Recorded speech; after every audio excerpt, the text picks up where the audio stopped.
Merasalah kita ini adalah satu wujud. Jadikan semua yang berwujud-wujud pada alam ini menjadi satu wujud. Begitu juga yang ada pada diri ini menjadikanlah satu nama. Menjadi Allah. Menjadikanlah satu wujud di dalam Allah. Menjadikanlah satu rasa di dalam Allah. Tunggal rasa, tunggal hidup, dan tunggal nama, dan tunggal wujud. Begitu caranya ya. Nah itu. Mengenal jati diri, kita harus mendekatkan diri kepada Allah ya. Apa ini? Horis Ahmad ya. Apa ini? Sakam sehat selalu. Oh, semoga selalu sehat. Mungkin maksudnya dari Kalimantan. Dari Kalimantan ya. Saya ulang ya, mengenal jati diri, kita harus mendekatkan diri kepada Allah.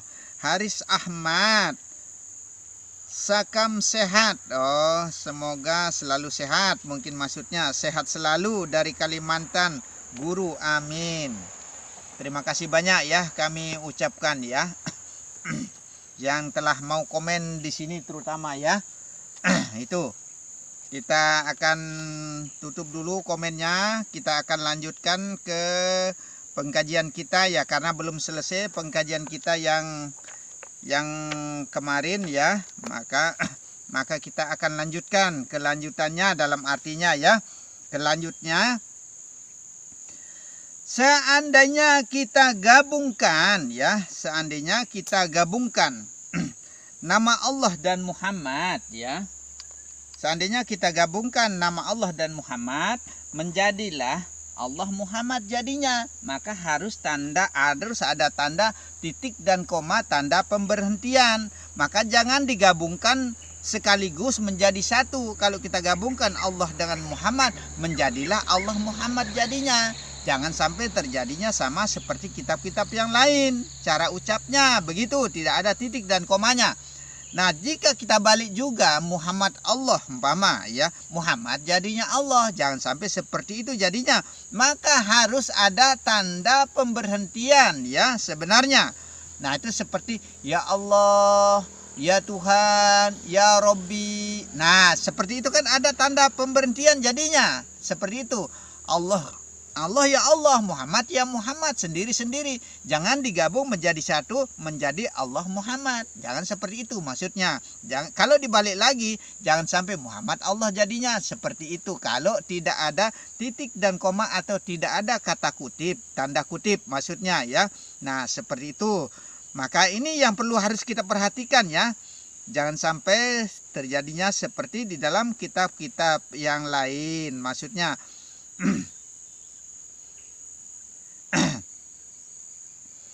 Muhammad jadinya Allah. Kalau seperti itu jadinya, kalau tidak ada tanda pemberhentian ya. Tidak terpisah, harus dapat dibedakan. Sebenarnya jika ini tidak mampu kita bedakan ya, jika ini tidak bisa kita bedakan, maka terjadilah hal-hal yang tidak diinginkan. Nah, jangan sampai terjadi kekufuran dan kekafiran kita ada di situ. Tinggal satu langkah kita mau mencapai kepada Allah. Tapi inilah merupakan kesalahan-kesalahan kita yang tidak pernah kita sangka-sangka. Seperti itu juga di dalam penyatuan diri kita kepada Allah ya. Yang Muhammad itu yang dimaksud zahir ini dalam artinya sekedar kita ingat saja, bukan diucap, bukan disebut, bukan dibunyikan ya, sekedar kita ingat saja begitu. Ingat itu yang perlu kita jaga. Nah, seperti itu caranya ya. Jangan sampai salah mengartikan kalimat. Nah, jangan sampai kita salah mengartikan kalimat. Nah, apabila kita salah, maka akibatnya akan fatal kepada Allah Subhanahu wa taala. Nah, kufur dan kafir melekat pada diri jadinya ya. Kufur dan kafir itu melekat pada diri. Nah, disitulah tempatnya nempel setan iblis, dajjal dunia terlaknat. Sebenarnya disitulah tempatnya nempel. Maka menjadilah manusia-manusia yang melebihi setan, dajjalnya dunia. Nah, itulah manusia melebihi dari setan sebenarnya. Nah, jangan sampai terjadi hal-hal yang seperti itu. Tak ada setan yang paling jahanam di atas dunia ini kecuali manusia ya. Manusia, terlebih-lebih wanita. Wanita yang buruk hatinya, yang tidak baik hatinya, yang suka selingkuh. Punya suami tapi selingkuh. Nah, seperti itu. Punya suami tapi dalam artinya perbuatannya pacaran di belakang suami. Nah, hal-hal yang seperti ini maka dikatakan manusia itu melebihi setan, terlebih-lebih wanita yang buruk hatinya, yang busuk hatinya. Itu adalah melebihi daripada setan. Berarti manusia ini lebih dari setan, lebih kejam, lebih jahat dari setan. Sebenarnya itulah manusia. Tapi manusia yang mana dulu? Bukan semua manusia ya. Ada yang baik dan ada yang kurang baik juga manusia. Semua itu berpasangan, tidak lepas dari Rahman dan Rahim atau dari Bismillahirrahmanirrahim. Tidak lepas kita dari Bismillah ya. Seperti itulah. Nah itu. Termasuk yang dimaksudkan di sini ya, yang ngajak-ngajak berbuat kejahatan. Maksudnya yang ngajak-ngajak berbuat kejahatan. Seperti contoh pernah saya lihat di YouTube yuk, ngajak-ngajak bilang ngentot yuk katanya, Masya Allah. Ngajak-ngajak berbuat jahat, ngajak-ngajak berbuat masuk neraka. Sebenarnya itu sebenarnya tidak dibenarkan. Coba jangan masukkan kata-kata seperti itu kah? Karena anak-anak muda banyak dalam artinya. Ya kita mau viral di YouTube tapi caranya kurang baik. Nah coba jagalah sedikit akhlak kita. Karena sebaik-baik manusia kata Rasulullah ya, apabila manusia itu selalu baik kepada sesama manusia. Maka jangan ngajak-ngajak berbuat yang tidak baik sebenarnya. Nah itu bahkan itu ciri manusia yang akan masuk ke dalam surganya Allah kata Rasulullah, apabila manusia itu selalu baik kepada sesama manusia sebenarnya.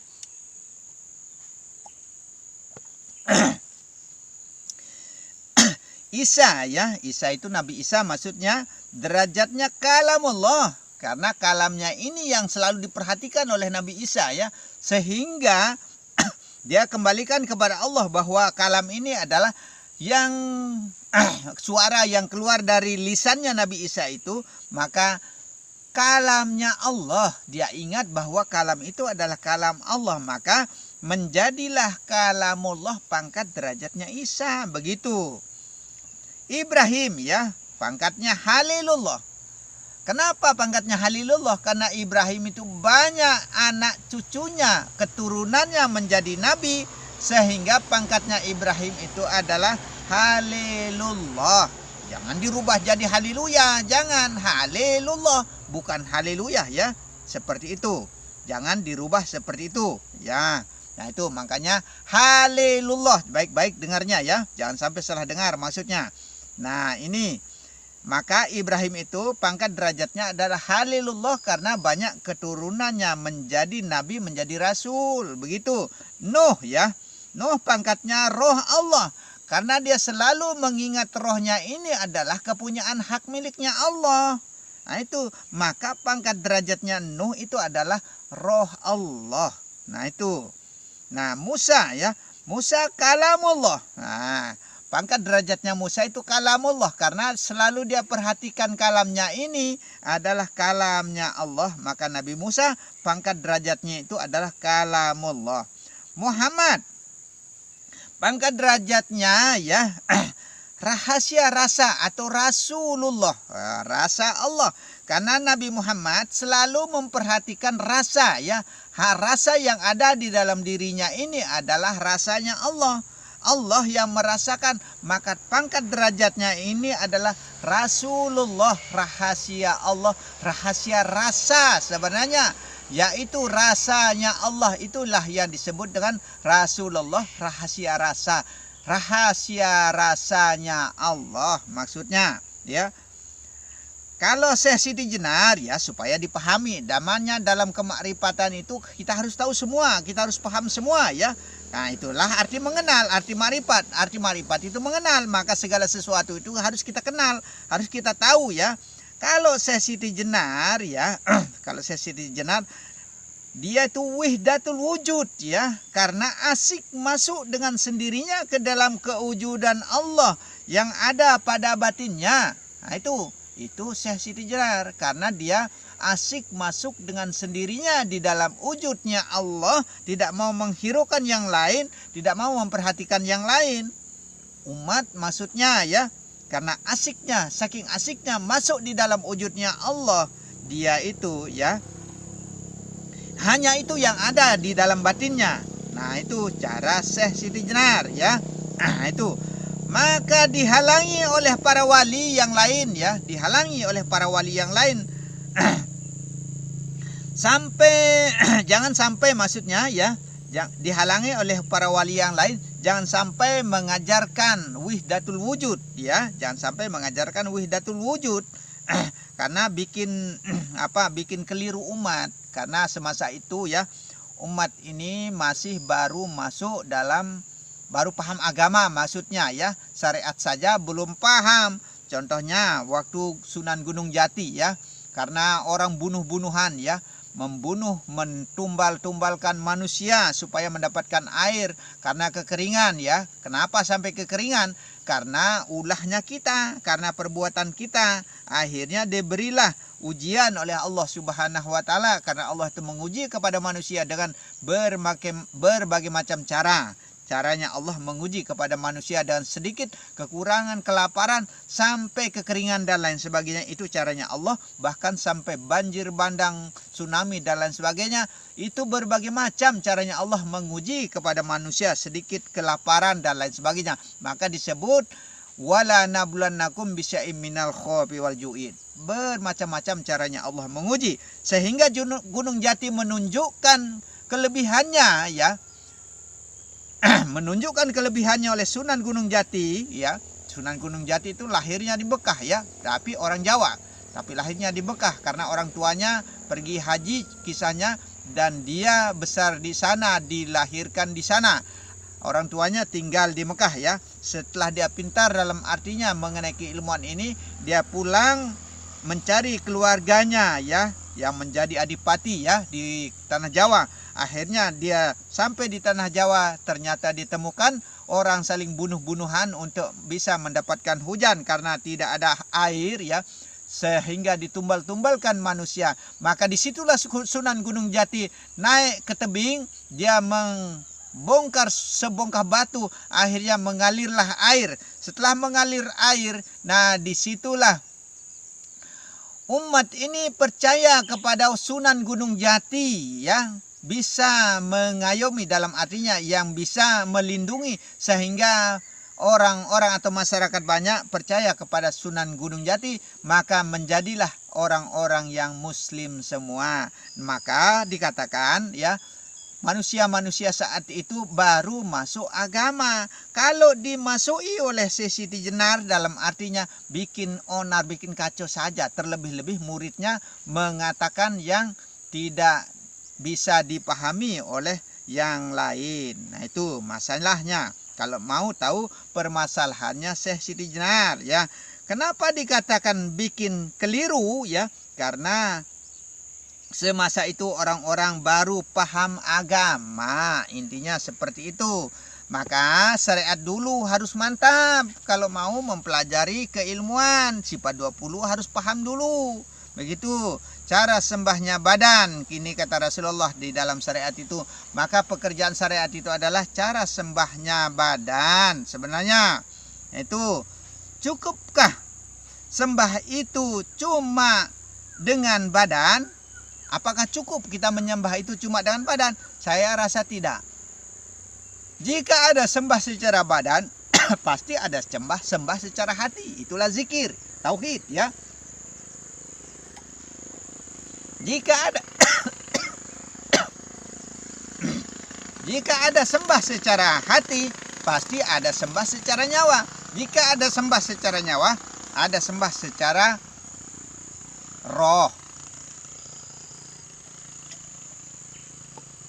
Ada pula sembah secara batin, begitu maksudnya. Makanya ya, tarekat cara sembahnya hati, hakikat cara sembahnya nyawa, hakikat ma'rifat cara sembahnya roh, syariat itu cara sembahnya badan. Itu sebenarnya. Musyahadah, mukasafah dan mahabbah itu kesempurnaan daripada ilmu itu, supaya timbulnya iman, supaya kita betul-betul menjadi orang yang percaya kepada Allah. Iman itu bukan dikatakan, bukan dibunyikan, bukan cukup dengan lisan mengatakan aku percaya kepada Allah, aku percaya kepada Tuhan. Bukan seperti itu. Iman itu tidak dikatakan dengan lisan. Iman itu tumbuh dari dalam kalbu, dari dalam jiwa kita sendiri. Keyakinan yang sudah tidak akan bisa untuk digoyahkan, keyakinan yang sudah tidak bisa untuk diganggu gugat oleh siapapun. Sudah kuat, sudah keras, sama seperti batu karang. Sekalipun diterjang ombak, badai dan lain sebagainya, tidak mungkin akan hancur seperti itu. Allah tidak memandang pangkat dan derajatmu yang tinggi itu, harkat dan martabatmu yang membumbung ke langit, ya. Itu tidak seperti itu caranya Allah memandang. Ilmu dan pengetahuanmu yang menjulang tinggi. Nah, bukan seperti itu caranya Allah memandang sebenarnya. Yang dituntut oleh Allah kedekatanmu dan pengenalanmu.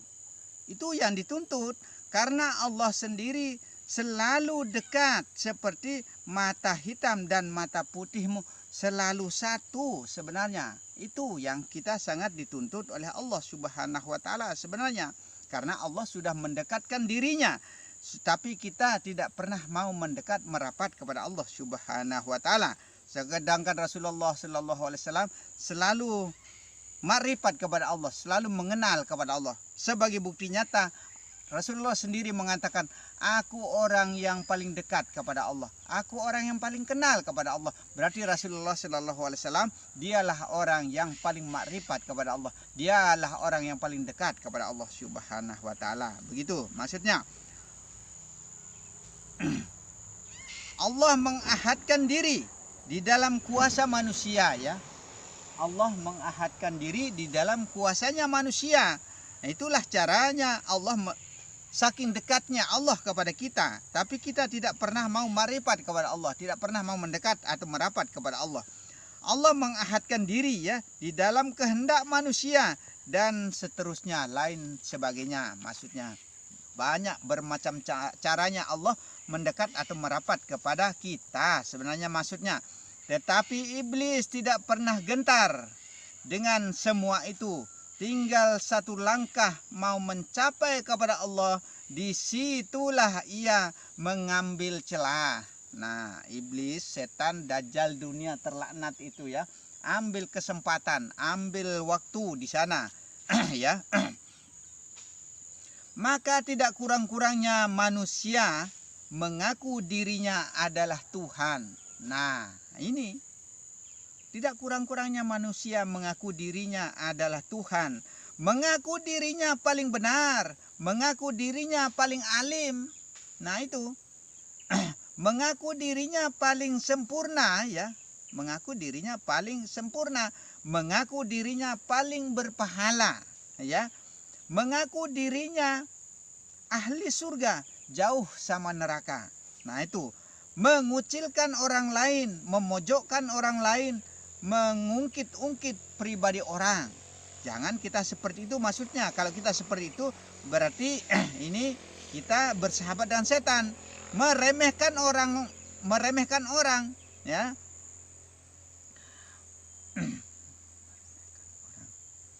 Bahkan mencela, tidak pernah kita mengoreksi diri, tidak pernah kita ikro diri, tidak pernah kita melihat kepada diri, tidak pernah kita membaca diri. Maka koreksilah diri kita sendiri, baru kita mengoreksi orang lain. Arti katanya seperti itu. Itu semua bahkan memperjelas keburukan diri sebenarnya. Itulah yang merupakan langkah jitu, langkah strategisnya setan. Maka iblis tidak pernah gentar dengan kealimanmu itu. Nah, itu. Dan kemakrifatanmu itu. Tidak pernah gentar iblis itu dengan kemakrifatanmu, dengan kedekatanmu kepada Allah. Sampai kapan kiranya kita akan menjadi sahabat-sahabat setan, iblis, dajjal, dunia terlaknat? Sampai kapan kira-kiranya? Nah, itu. Para arif billah sedikit pun, ya, Ia tidak mau melupakan Allah supaya tidak ada celahnya setan menggoda pada diri. Nah itu sebenarnya.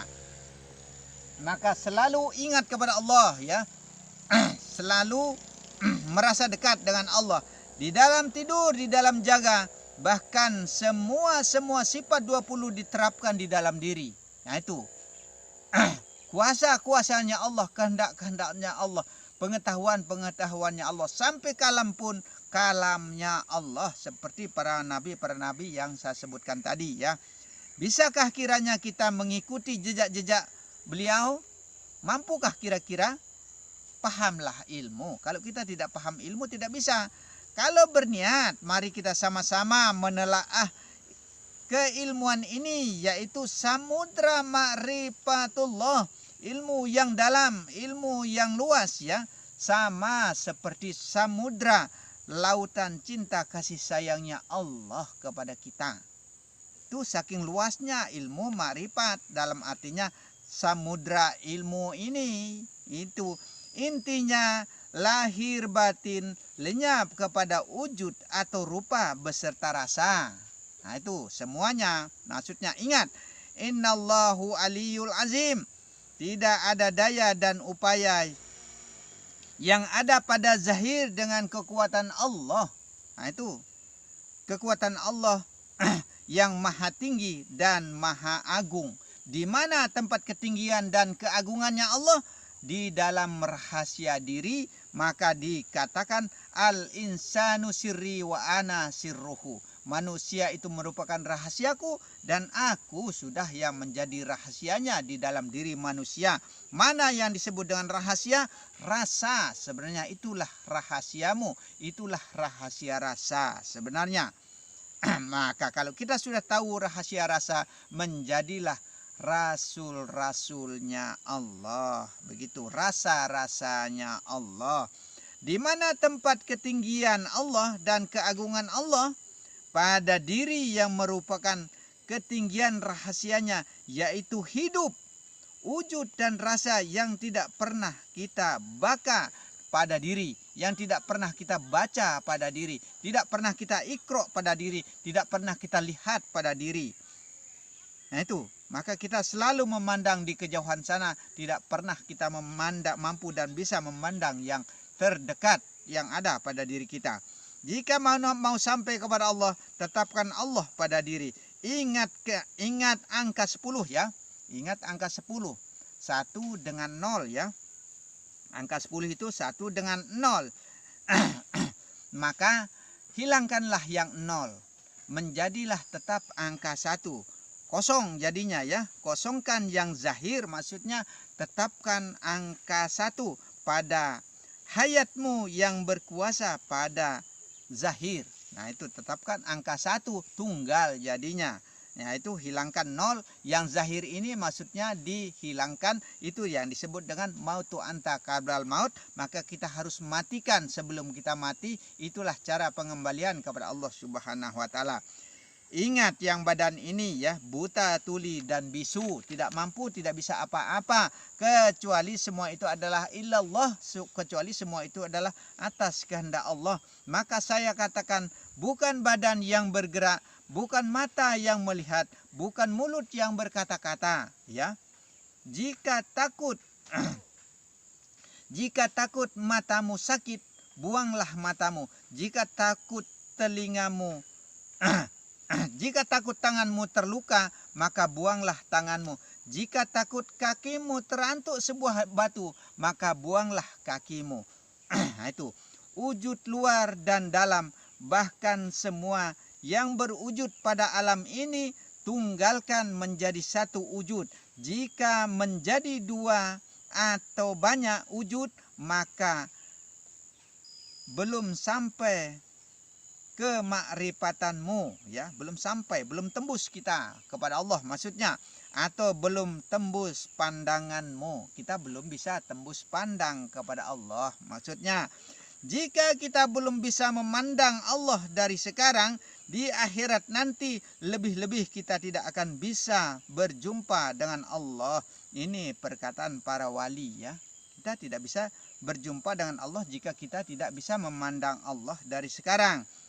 Ya itu. Ini perkataan para wali ya.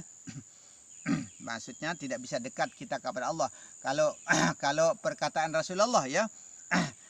Apabila dari sekarang kita merasa jauh dengan Allah, kata Rasulullah, maka di akhirat nanti lebih-lebih kita tidak akan bisa untuk berjumpa dengan Allah Subhanahu wa taala. Ini perkataan Rasulullah sallallahu alaihi wasallam.